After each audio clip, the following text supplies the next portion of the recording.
Praise the Lord. இயேசுவின் நாமத்தில் உங்களை வாழ்த்தி ஆசீர்வதிக்கிறோம். கர்த்தருடைய கிருபை தேவ ஞானம் உங்களுக்கு பெருகுவதாக. கர்த்தர் நல்லவர். எனக்கு அருமையான தேவ பிள்ளைகளே, வெளிப்படுத்தின விசேஷத்தை ஒவ்வொரு பகுதியாக விளக்குவதற்காக சில ஓல்டன் டேஸில் நாம் போய் சில காரியங்களை பார்க்க வேண்டியது இருக்கிறது. இந்த பரிசுத்தமான ஜெயம் பெற்ற சபை என்பதற்கு தேவன் இப்பொழுது மட்டும் எடுத்த முயற்சிகள் அல்ல, ஏதேன் தோட்டத்தில் இருக்கும் போதே ஆண்டவர் எடுத்த முயற்சி. பின்பு நோவா, அப்ரஹாம் என்று ஒவ்வொரு மனுஷர்கள் மூலமாக, மோசஸ் மூலமாக ஆசரிப்பு கூடாரத்தை உண்டாக்கி 40 ஆண்டு காலம் பரிசுத்த ஆவியானவர் அந்த ஆசரிப்பு ஸ்தலத்தில் இருந்தார். பின்பு தாவீது, சாலமோன் அவர்களால் ஏற்படுத்தப்பட்ட தேவாலயத்தில் 500 ஆண்டுகளுக்கு மேலாக இருந்து எப்படியாகிலும் ஜனங்களை சத்திய வழியில் கொண்டு வர வேண்டும் என்று பார்த்தார். ஆனாலும் கிறிஸ்துக்கு முன்பாக கிமு 587 ஆண்டு பரிசுத்த ஆவியானவர் சபையை விட்டு கடந்து போய்விட்டார். எசேக்கியேலில் அதுக்குரிய ஆதாரமான வசனங்கள் இடம்பெற்றிருக்கிறது. அவர் நகரத்தை விட்டே அந்த மகிமை போய்விட்டது என்று நாம் வாசிக்க கேட்கிறோம். கர்த்தருடைய மகிமை நகரத்தின் நடுவிலிருந்து எழும்பி நகரத்திற்கு கிழக்கே இருக்கிற மலையின் மேல் போய் நின்றது. எனக்கு அன்பான தேவஜனமே, ஆதாம் காலங்களில் நோவா, அப்ரஹாம், மோசஸ், தாவீது அவன் வம்சத்தின் காலங்கள் எல்லாவற்றிலும் பார்த்தீங்கன்னா ரொம்ப அதிகமாக வசனங்களை சொன்னால் நேரம் பத்தாது. அதனால் சுருக்கமாக நான் சொல்கிறேன். தேவனுடைய கற்பனைகளை அறிந்தும் அதன்படி நடவாதனால அவர்கள் எல்லாருமே இந்த பரிசுத்த வாழ்க்கையில் இல்லாமலும் தேவன் அவங்கள மகிமையான சபையாய் உருவாக்க முடியாமலும் தோல்வி அடைந்தது. இதை குறித்து 2 பேதுரு 2ஆம் அதிகாரம் 21 வாசிக்க கேட்போம். அவர்கள் நீதியின் மார்க்கத்தை அறிந்த பின்பு தங்களுக்கு ஒப்புவிக்கப்பட்ட பரிசுத்த கற்பனையை விட்டு விலகுவதை பார்க்கிலும் அதை அறியாதிருந்தார்களானால் அவர்களுக்கு நலமாயிருக்கும். அது மாத்திரமல்ல, அவர்களை அப்பொழுதே ஆண்டவர் கேள்வி கேட்டார். வானம் எனது சிங்காசனம், பூமி எனது பாதபடி, இப்படிப்பட்ட ஒரு ஆண்டவருக்கு நீங்கள் எப்படி தேவாலயத்தை கட்டுவீர்கள் என்று அவர்களை அந்த நாட்களில் கேட்டார். இது அப்போஸ்தலர் 7ஆம் அதிகாரத்தில் 49 படிக்க கேட்போம். வானம் எனக்கு சிங்காசனமும் பூமி எனக்கு பாதபடியுமாய் இருக்கிறது. எனக்காக நீங்கள் எப்படிப்பட்ட வீட்டை கட்டுவீர்கள்? நான் தங்கியிருக்கத்தக்க ஸ்தலம் எது? ஆகவே எனக்கு நீங்கள் ஒரு ஆலயத்தை கட்ட முடியாது, நான் அவ்வளோ பெரிய ஒரு தேவன் என்று அவர்களுக்கு காட்டினார். தேவன் கைகளால் கட்டப்பட்ட ஆலயத்தில் வாசம் செய்ய மாட்டேன் என்று சொன்னார். ஆகிலும் உன்னதமானவர் கைகளினால் செய்யப்பட்ட ஆலயங்களில் வாசமாயிரார். அவருக்கு அதுக்கு மேலே விருப்பம் இல்லை. மனித ஆன்மாவோடு வாசம் செய்வதை தான் விரும்புகிறார். ஆகவே புதிய ஏற்பாட்டில் இயேசு கிறிஸ்து ஊழியம் செய்யும்பொழுது நீங்களே என் ஆலயம் என்பதை வலியுறுத்தினார். தேவனுடைய ஆலயம் பரிசுத்தமாய் இருக்கிறது, நீங்களே அந்த ஆலயம்.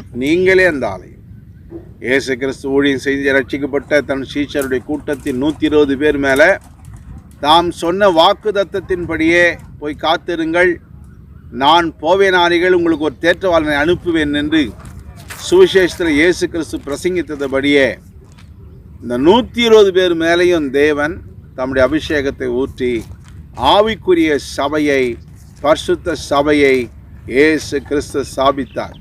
அப்போஸ்தலர் 2ஆம் அதிகாரத்தில் படிக்க கேட்போம். பெந்தெகோஸ்தே என்னும் நாள் வந்தபொழுது அவர்கள் எல்லாரும் ஒருமனப்பட்டு ஓரிடத்தில் வந்திருந்தார்கள். அப்பொழுது பலத்த காற்று அடிக்கிற முழக்கம் போல வானத்திலிருந்து சடிதியாய் ஒரு முழக்கம் உண்டாகி அவர்கள் உட்கார்ந்திருந்த வீடு முழுவதையும் நிரப்பிற்று. இப்படி அபிஷேகத்தை போட்டு சீஷல் மேலே கர்த்தர் அபிஷேகத்தை ஊற்றி பரிசுத்தவான்கள், பரிசுத்த ஊழியர்கள், பரிசுத்த சபை என்று ஏகப்பட்ட கோடிக்கணக்கான ஜனங்கள் அந்த நாட்களிலே அநேக நாடுகள், அநேக பட்டணங்களிலே எழுந்தார்கள். அப்படி எழுந்து ஊழி நடந்து கொண்டிருக்கிற நேரத்தில் யோவான் ஆசியாவில் 7 சபைகளுக்கு அதிகமாக போதித்தார். அவர் எண்ணிக்கொண்டிருந்தார், இந்த சபைகளெல்லாம் மிகவும் எல்லாரும் தேர்ச்சி பெற்று விட்டார்கள் என்று எண்ணிக்கொண்டிருந்தார். ஆனால் தேவன் ஆவியில் கொண்டு போய் அந்த சபைகளுடைய நிலவரத்தை 7 சபை நிலவரத்தை காண்பித்தார். எபேசு சபை, பெர்கமோ, தியத்தரா, பிலதெல்பியா, சர்தை, சிமர்னா போன்ற சபைகளெல்லாம் அவர் 7 சபைகளுடைய நிலவரத்தை காண்பித்தார். மற்ற சபை நிலவரங்களெல்லாம் அப்போஸ்தலர்கள் அவர்களை திருத்தும்படியாக நல்ல உபதேசத்தை எழுதினார். இவர்களுக்கு அந்த சபைகளெல்லாம் இப்படி நிலவரத்தில் இருக்கிறது, அவங்களெல்லாம் திருந்த செய்ய வேண்டும் என்று காட்டி கொடுத்தார். ஒரு சில சபையில் கலாச்சாரங்கள், அந்நிய கலாச்சாரங்கள் இருந்தது. ஒரு சில சபையில் அந்நிய போதனைகள் இருந்தது. ஒரு சில சபைகளில் பாவங்கள் நிறைந்து வேசித்தனம் இருந்தது. ஒரு சில சபைகளில் ஆசீர்வாதம் நிறைந்து தான் அதில் திருப்தி அடைந்து கர்த்தருடைய அபிஷேகமோ பரிசுத்த வாழ்க்கை இல்லாமல் இருந்தது. ஒரு சில சபை தேவனுக்கு பிரியமாக இருந்தார்கள். எல்லா நிலவரத்தையும் காட்டி கொடுத்தார். 7 சபையில அபிஷேகத்தினர் நிறைந்த அபிஷேகத்தில் நடத்தப்பட்ட ஊழியங்களிலே 7 சபை நிலவரங்களிலே தேர்ச்சி பெற்றவர்கள், அபிஷேகம் பெற்று தேர்ச்சி பெற்றவர்கள் இந்த பூமியின் எண்ணங்களையும் கலாச்சாரத்தையும் இந்த பூமியினுடைய பாவக்கிரிகளெல்லாம் இழந்து கர்த்தர் வருகையை சந்திக்க வேண்டும் என்ற பாரத்தோடு பரிசுத்த அபிஷேகத்தில் பரிசுத்த ஆவியில் வளர்ந்து வருகிறவர்கள். ஆண்டவர் யோவானுக்கு அடுத்த தரிசனம் கொடுத்தார். இது மாதிரி வளர்ந்தவர்கள், அபிஷேகம் பெற்றவர்கள், பரிசுத்தம் அடைந்து வருகிறவர்களை இன்னொரு சபையை அவனுக்கு காண்பித்து கொடுத்தார். உன்னதத்தில் உயர்த்தப்பட்ட ஒரு பெரிய ஸ்திரியை அவன் பார்க்கிறான். இதுதான் வெளிப்படுத்தின சுவிசேஷம் 12ஆம் அதிகாரத்தில் அவனுக்கு கொடுத்த தரிசனம். வாசிக்க கேட்போம். அன்றியும் ஒரு பெரிய அடையாளம் வானத்தில் காணப்பட்டது. ஒரு ஸ்திரீ சூரியனை அணிந்திருந்தால், அவள் பாதங்களில் கீழே சந்திரனும் அவள் சிரசின் மேல் 12 நட்சத்திரங்களுள்ள கிரீடமும் இருந்தன. இந்த 7 சபைகளும் வெளிப்படுத்தல் 2ஆம் அதிகாரம் 3ஆம் அதிகாரத்தில் சொல்லப்பட்டிருக்கும். இதில் அபிஷேகத்தோடு பரிசுத்தமாக அந்த குறைபாடுகள் இல்லாத, அந்த இடத்துல உள்ள குறைபாடுகள் இல்லாமல் கர்த்தருக்கு ரொம்ப பிரியமாக வளர்ந்து கொண்டிருக்கிற அபிஷேகம் நிறைந்த சபைகள், ஆத்துமாக்கள் எல்லாம் உயர்த்தப்பட்ட ஒரு சபையாக யோவான் காண்கிறார். அதில் இந்தியாவில் இருக்கிறவங்க இருக்கலாம், ஆப்பிரிக்காவில் இருக்கிறவங்களாம், அமெரிக்காவில் இருக்கிறவங்களும் இருக்கலாம். எல்லாரையும் ஆவிக்குரிய சபையாக காட்டுகிறார். அவங்க அத்தனை பேருமே தேவனுடைய மனவாட்டியாகவோ எருசலேமில் பிரவேசிக்கிறவர்களாகவோ போக முடியாது. ஜெயம் பெற்றவர்கள், அதில் ஜெயம் பெற வேண்டும். அபிஷேகமான பரிசுத்த அபிஷேக பரிசுத்தாவின் நிரம்பி பரிசுத்தமாய் வாழுகிற அந்த ஆவிக்குரிய சபையில் இருக்கிறவர்கள் உலகம், மாமிசம், சுயநீதி, சாத்தான், பாவம் என்று எல்லா காரியங்களையும் ஜெயிக்கிறவர்கள் தான் அந்த மனவாட்டியாய் மாறுகிறார்கள். ஏனென்றால் வெளிப்படுத்தல் 22:14 அந்த எருசலேமுக்குள்ளே போகிறவர்கள் யார், அந்த எருசலேமில் உள்ள கனியை, ஜீவவிருட்சத்தின் கனியை புசிக்கிறவர்களுக்கு யாருக்கு அதிகாரம் என்பதை 22:14 விளக்குகிறது. வாசிக்க. ஜீவ விருட்சத்தின் மேல் அதிகாரம் உள்ளவர்கள் ஆவதற்கும், வாசல்கள் வழியாய் நகரத்துக்குள் பிரவேசிப்பதற்கும் அவருடைய கற்பனைகளின்படி செய்கிறவர்கள் பாக்கியவான்கள். அவருடைய கற்பனை அப்படியே 100க்கு 100 செஞ்சு வாழுகிற ஜீவனம் பண்ணுறவங்க தான் அதுக்குள்ளே பிரவேசிப்பார்கள். அது மட்டுமல்ல, இதே வெளிப்படுத்தல் 12 இந்த சபை எப்படி ஜெயம் பெறுகிறது என்று பார்க்கும் பொழுது அங்கே சொல்கிறது, மரணம் நேரிடுகிறதா இருந்தாலும் அதுக்கு தப்ப பயப்படாமல், தன் ஜீவனையும் பாராமல் அதை சாத்தானுக்கு விரோதமாக போராடி ஜெயித்து அவர்கள் மனவாட்டி சபையாக போகிறார்கள். வாசிக்க. மரணம் நேரிடுகிறதா இருந்தாலும் அதற்கு தப்பும்படி தங்கள் ஜீவனையும் பாராமல் ஆட்டுக்குட்டியின் இரத்தத்தினாலும் தங்கள் சாட்சியின் வசனத்தினாலும் அவனை ஜெயித்தார்கள்.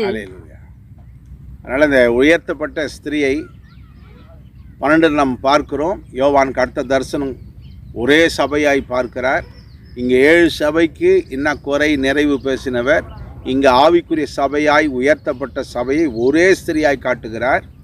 அந்த ஒரே ஸ்திரியாகிய சபைக்குள்ள ஒரு பகுதி ஆண் பிள்ளைனா ஜெயம் பெற்றவனாக அவன் சிங்காசனத்துக்கு எடுத்துக்கொள்ளப்படுகிறான். இவர்கள்தான் மணவாட்டி சபையார். வாசிங்க. சகல ஜாதிகளையும் இருப்பு கோலால் ஆளுகை செய்யும் ஆண் பிள்ளையை அவள் பெற்றாள். அவளுடைய பிள்ளை தேவனிடத்திற்கும் அவருடைய சிங்காசனத்தின் இடத்திற்கும் எடுத்துக்கொள்ளப்பட்டது.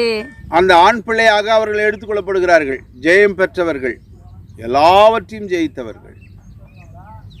அதில் ஒரு சிலர் ஜெயிக்க முடியாமல் 100க்கு 100 பரிசுத்தமாய் இல்லாமல், கரை இதரை பிழை இல்லாமல், முற்றிலுமாய் மாற முடியாமல் ஒரு சிலர் இந்த பூமிக்கு வந்து விடுகிறார்கள். அந்த ஆவிக்குரிய சபையிலிருந்து எடுத்துக்கொள்ளப்பட்ட பின்பு கைவிடப்பட்ட சபை 2 கூட்டமாக நாம் பிரிக்கலாம். ஒன்று இந்த பூமிக்கு வந்த பிறகு இரத்த சாட்சியாய் மரிக்கிறார்கள் அந்தி கிறிஸ்துவின் ஆட்சியில். ஒரு கூட்டம் தேவனால் பாதுகாக்கப்படுகிறது. 3.5 ஆண்டு காலம் அந்தி கிறிஸ்து ஆட்சியில் ஒரு விசேஷமான இடத்தை வைத்து அந்த பரிசுத்தவான்களை பாதுகாக்கிறார். ஒரு சில கூட்டத்தாரை இரத்த சாட்சியாய் தேவன் ஒப்பு கொடுக்கிறார். அடுத்தபடியாக பார்க்கும்பொழுது ஒரு சிலர் அதிலிருந்த ஆவிக்குரியவர்கள் எல்லாரும் திராணி இல்லாமல் அந்தி கிறிஸ்துவின் உபத்திரவத்தில் மறுதலித்து அவனோடு கூட சேர்ந்து விடுகிறார்கள். இப்படி ஆவிக்குரிய கூட்டத்தார் ஒரு சிலர் ஜெயம் பெற்று மேலே போகிறார்கள். ஒரு சிலர் இந்த பூமிக்கு வந்து அந்தி கிறிஸ்துவின் ஆட்சியில் அவர்கள் இரத்த சாட்சியாகவும் மரிக்கிறார்கள். ஒரு சிலர் மறுதலித்து அவனோடு சேர்ந்து கொள்ளுகிறார்கள். இதை குறித்து தான் நாம் இந்த 12ஆம் அதிகாரத்தில் மற்ற பகுதியை நாம் வாசிக்க கேட்போம். ஸ்திரீயானவள் வனாந்தரத்திற்கு ஓடி போனால் அங்கே 1260 நாளளவும் அவளை போஷிப்பதற்காக தேவனால் ஆயத்தமாக்கப்பட்ட இடம் அவளுக்கு உண்டாயிருந்தது.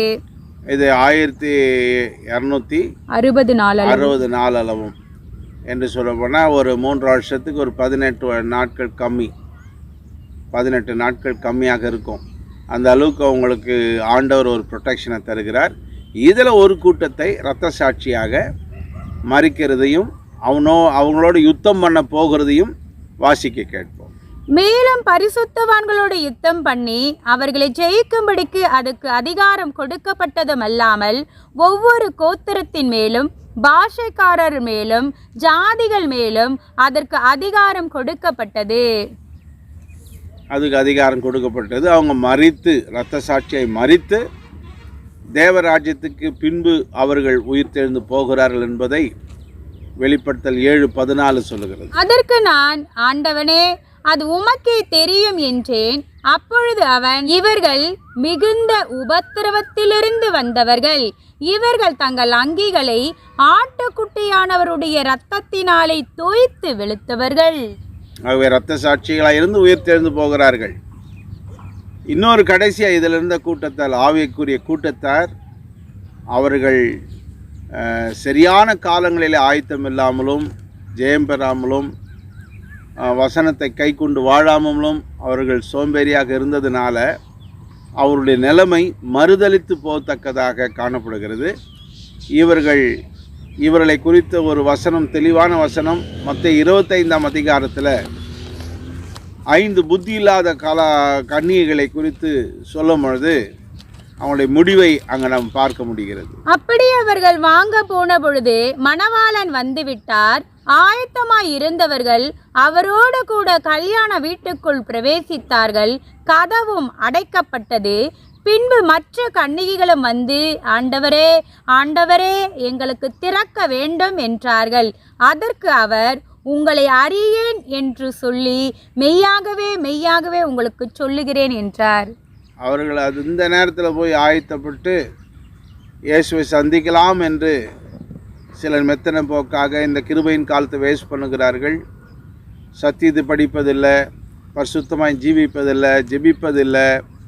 அபிஷேகம் இருந்தும் அதில் அதிகமாக வளர்ச்சி அடைய வேண்டும் என்ற ஆர்வம் இல்லாதவர்கள்.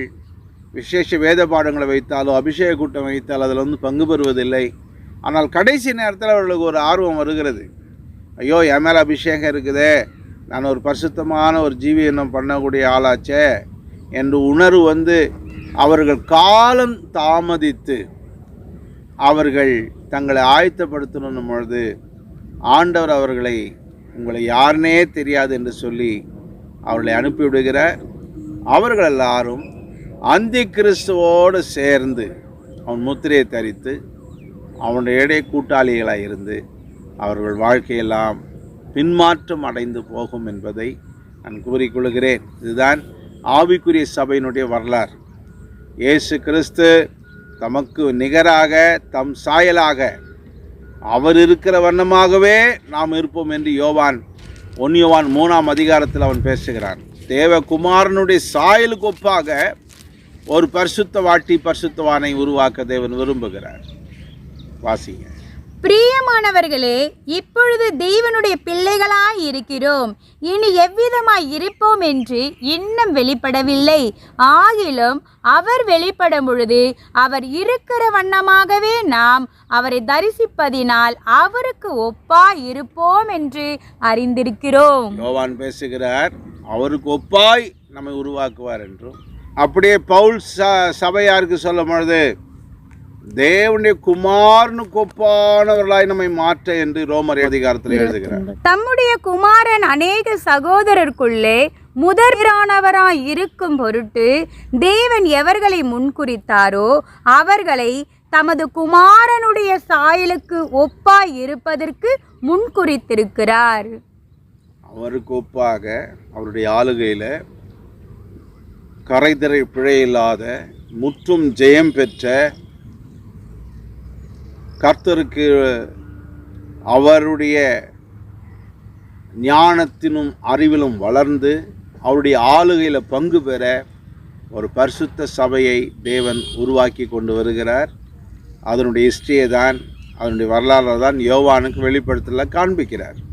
யார் எடுத்துக்கொள்ளப்பட போகிறாங்க, யாரெல்லாம் கைவிடப்படுவாங்க, அவங்களுடைய முடிவு என்னவாக இருக்கும் என்பதெல்லாம் பற்றி தான் தெரிந்து கொள்வது தான் வெளிப்படுத்தல 12 அதிகாரம். சபையினுடைய வெளிப்பாடுகள் தரிசனம் யோவானுக்கு கொடுக்கப்பட்டது. இந்த 12 அதிகாரத்தில் சபை எடுத்துக்கொள்ளப்படுவதும் பின்பு அதனுடைய அழிவும், அதனுடைய வரலாறு என்ன ஆகிறது, கடைசியாக ஒரு கூட்டம் அந்தி கிறிஸ்துவோடு சேர்கிறது. இப்படியான காரியங்களை தொடர்ந்து நாம் பிடிஎஃப் உங்களுக்கு அனுப்புகிறோம். டவுட் இருக்கும் பொழுது நேராக அந்த வகுப்புக்கு வரும்பொழுது உங்களுக்கு சொல்லி தருகிறோம். கர்த்தர் உங்களை ஆசீர்வதிப்பார்.